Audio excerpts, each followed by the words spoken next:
This is a Dubai Eye 103.8 podcast.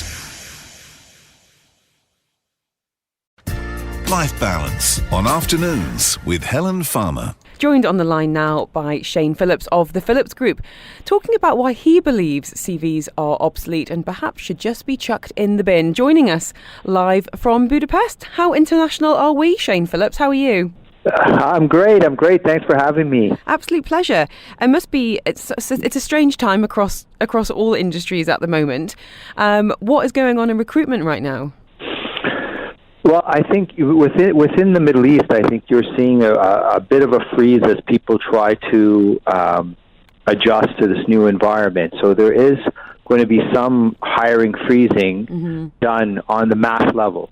At the same time, within critical functions, there may be more hiring, or there still will be hiring within the critical area. So, for example, if you need a CFO, if you need IT security, or any of the crucial HR functions at the minute, as we kind of recalibrate exactly what this working from home looks like. There are some roles where it could just be sped up, or kind of just expedited or even opened up altogether. But for the vast majority, you think a bit of a pause? Yeah, I think the pause will be dramatic, and I think as we kind of move forward, depending on how things play out, but if the lockdown continues for a prolonged period, I think if we don't see some relief by May or June, I think then you'll start to see more layoffs, because most companies will probably have cash flow for 3 or 4 months. As they eat through that, then they'll start to be forced into redundancies. So if we don't see some kind of relief from the viral lockdown, you won't really feel the core effects of it at this point. It will become much more pronounced as we go into quarter 3, if it doesn't end. There's a chance that it could end. Then it'll be fine, and I think then you'll see the reverse.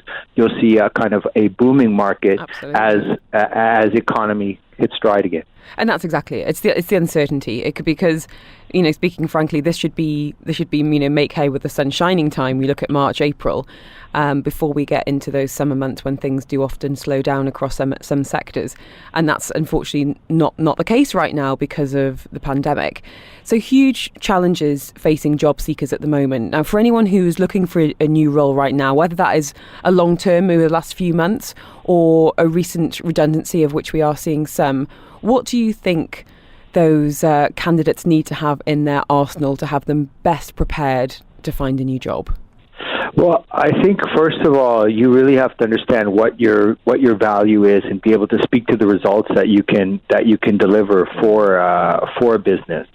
And then I think the other thing, if you are forced into a situation where you really need to be looking for a job because you have suffered a retrenchment, or you have been let go, then you want to target usually small businesses that will be thriving. So, for example, anything in healthcare services, healthcare equipment, that anybody who's manufacturing ventilators will be probably having a banner year.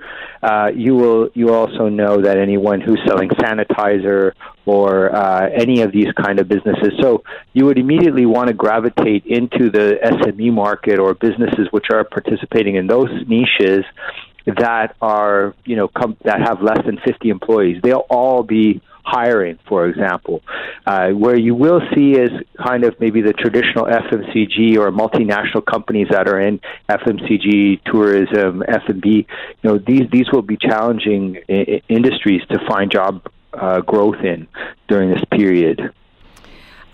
You are famously not a resume fan, depending on where your passport is. Tell us why you think that CV is obsolete. Well, I think firstly what happens is most people are using their CV now to apply to online jobs. And this is not going to be a solution for you. And so specifically, we have listeners out there now who have been retrenched. They're looking for a job. They're going to take their CV and they're going to splash it on, 100 different jobs every day. Yeah, scattergun. This is Yeah, and this is a disaster. So what's going to happen is your CV is just going to go into a database. It's never going to be seen again, and you will not get feedback. And as a result, you'll start to get depressed. You'll start to feel rejected. It may even affect your self-esteem. And if you fast forward 2 months of going through that process, you're going to be in a very negative psychological and emotional state, which is not what we want.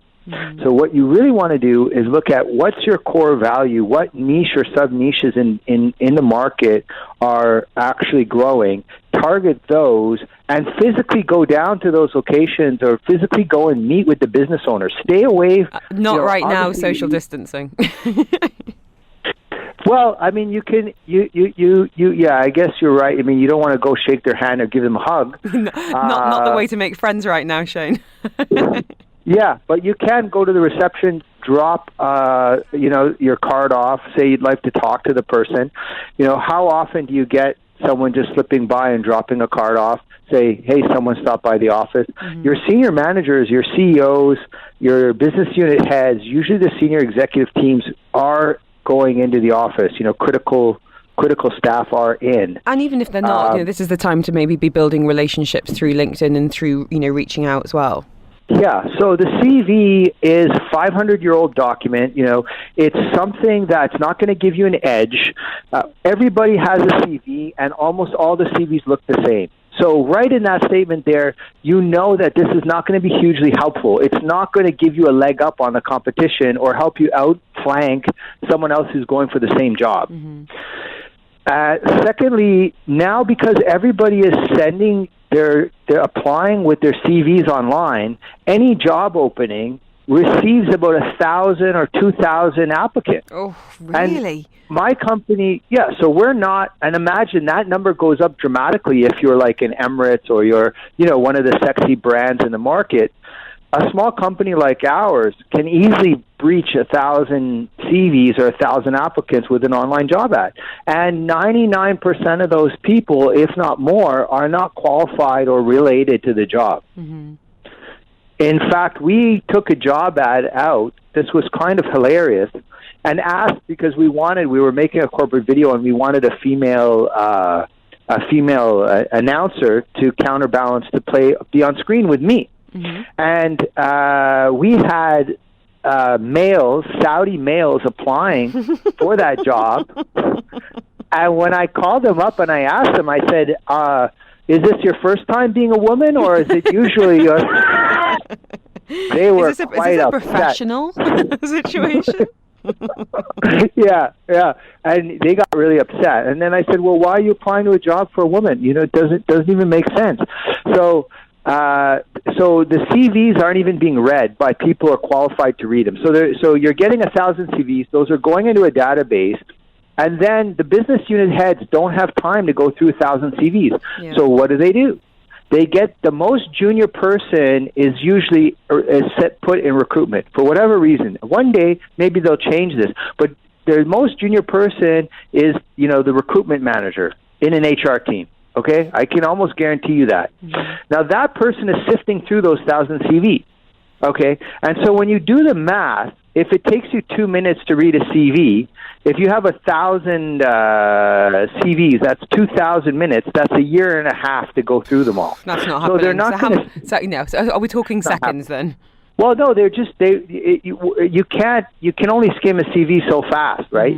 So they're going to pick the top 50, and that's it.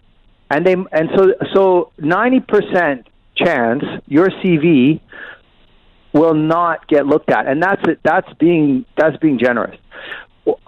Some of the companies will have web systems which will scroll the CVs for buzzwords. Yeah. And then those 50 CVs will then go to the recruiter, who's also clueless. Now, let's be clear. When you're 23 years old or 24 years old, you're not only clueless about business, you're clueless about life. You're clueless about what it takes to be successful. And you're clueless about how these jobs fit into a large organization. So you're pretty much totally lost. Now, you're going to bank on someone who's totally lost to find you. Not happening. Okay? So what's going to happen is they're going to look at the 50. They're going to base it basically on buzzwords again. Pick the top 10 or top 5 and send that to the business unit manager. And the business unit manager will interview those 5. The business unit manager will then probably get frustrated that these CVs don't fit, and they'll start referring in their friends or people they know from their network, and that's how the job will end up probably getting filled. So it really is a case of who you know rather than what's on your CV. Yeah, so the CV is the least effective way to get a job. Now, there is still a 10% chance that you will get that job through. Now, you will find people in the market who have gotten their jobs online and have gotten their jobs through this process, and they will have their CV set up so it's really fitted for the buzzwords, for the search super words. Specific. It's extremely specific. So, for example, and so that means that you're only applying for jobs which you're qualified for, which are specifically in your vein of what you're doing, okay? And your CV is written in a very specific and focused way. Most people don't write their CVs in a focused way because they don't believe in focus, and they think that I can do a lot of things, so they try to write their CV in a way that keeps it as wide open as possible. And you try to be all things to all people, and pretty soon you're not anything to anyone. And that's what's happening.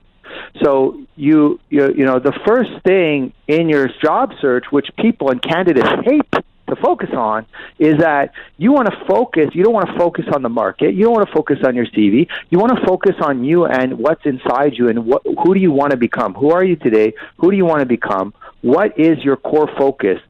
What's the focus of your life's work going to be? And then you can write your CV. Because if you don't have the focus, then you write a CV that's unfocused, and we've already just proven that you're going to go into a system and into different algorithms that are going to make it obsolete, and it's going to wipe you out. You just waste your time. So you have to be hyper-focused in this market. So you can't be an operations guy that does IT and legal and HR and admin. No, either you're an HR specialist, you're an IT specialist, you're an operations specialist. You really got to focus on what you want to be. And that's got to be really targeted to each role that you're applying for. Yeah, you got to be. Yeah, so like if we're hiring right now, for example, we're looking to hire someone who has oil and gas consulting experience. So, you know, they really need to have that kind of experience. So we're not going to look at a consultant who has anything other than that specific experience.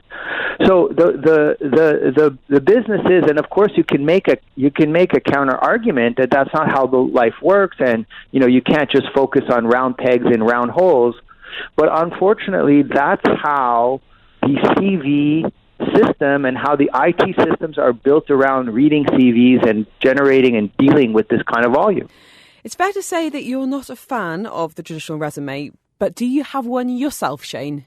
Okay, so here's the thing, right? I have written a book on how to get a job, and there's a whole section on how to write a CV, and unfortunately, I also have a CV because when you're going for certain processes, you have to have one. Yeah, you know, it's like a business card. It's like a box tick, isn't it? And I think, you know, no one wants to be that difficult person who doesn't have one to, you know, so you can't go through that process. But when I think about it, you made me think, when I think about the last few roles that I've had, I haven't been asked for a CV for a very long time. Do you think there are some industries that perhaps don't really lend themselves to those kind of processes anymore, more than others? Well, you know, VIP candidates don't have CVs. And that's a fact, you know. Like, if you want to hire, you know, like one of the stars of ARN is Chris Fade, right? If you want to hire Chris Fade and he tells you, I'm not sending you a CV, you're going to say, fine. You're just going to move forward without it, right? Mm-hmm. So I think the CV is part of a cadence of a previous century. And it's like our business card. It's not really needed, but it's a common courtesy. It's a business courtesy. So when you enter into the final stages of a process, they will need to log for your employee details and all of that. They're going to need to log your CV, and they may use it just to guide a simple discussion when they meet with you. So the other thing is that you really need to understand what people, and a lot of people don't get this, is that when you write your CV, your subconscious mind is expressing itself. And someone who's very intelligent will be able to read, or not necessarily intelligent, but experienced. Someone who's experienced will be able to look at your CV and will be able to know a lot of things about your personality just by looking at the way you write your CV. Mm-hmm. So if you have issues with detail, maybe the formatting might be off by a couple of spaces. If you're not results-oriented, we will see a lack of numbers in your CV. If you're very touchy-feely and, more focused on, the feeling and of projects, then, we'll see your sentences will be longer. Your CV might, if you're unfocused, for example, in your career, your CV might end up being 4 or 5 pages. And right away, as soon as you receive that for a senior leadership role, you will be disqualified because you can't have senior executives who aren't focused and don't have direction. You don't have direction in your life, you won't be able to give direction to a team. If you don't have KPIs in your CV, then you're not going to put KPIs in your team. Exactly. It's an interesting insight in terms of what we need to be thinking about, what does need to be in there when CV is required, but also looking at job hunting in a completely different way. Can I ask you, we are seeing redundancies at the moment. For anyone who has lost their job over the last few days or weeks, what should their first, plan of action be? Okay, so if you need it in less than 60 seconds, what you need to do, just on the trench. Number one, get focused. Really be clear. I'm only going to do this job at these companies. So understand that, hey, I'm an ebook specialist and I help people marketing ebooks. I'm not a social media marketing person. I'm specifically for ebooks. What are the top 10 ebook companies? What are the local ebook companies that I can work with? And then go and target. So once you get your focus, gear all your documentation and branding, just as if I'm selling a product, around that value proposition. So that means cleaning up my LinkedIn, my Facebook, my YouTube, my everything, whatever, Snapchat, TikTok, whatever you're using. And your CV is just another personal branding piece of documentation. And then go and don't approach the big, fine, you can approach the big multinationals, but make sure you understand who the SMEs are. Who are the companies with less than 50 people inside? That's where the job market is. People don't realize that 60% of the jobs are with companies less than 50 people, and you waste your time applying to Microsoft and Google and da-da-da-da-da, which is fine. Get a job in a big company, great, good for you. But realize that a small company is only in 2 modes at all times. You're either overstaffed or you're understaffed. A small company of 10 people gets a project, and all of a sudden they're understaffed, right? Mm-hmm. And they need to hire on the spot. Yeah, fast react. Agile, yeah. And that's the fast way. If you want a job before the end of the week, go to an SME that's owned by a single entrepreneur who can say you're hired, right? You go in a multinational, you're going to have a long process. You're going to have 6 interviews. It's going to be a pain in the you know what. Mm-hmm. And we're out of time. Shane, we're out of time. Okay. Get back to your time in Budapest. I was going to say, we'll see you soon. We don't know when we're going to see you again, but we will speak to you soon, no doubt. But stay at home, stay safe, stay with your family, and stay healthy, okay? Really appreciate your time. Thanks for having me, and I hope that advice helps somebody get a job. Shane Phillips there of the Phillips Group. You've been listening to a Dubai Eye 103.8 podcast. To enjoy lots more from Dubai Eye in the United Arab Emirates, just go to DubaiEye1038.com.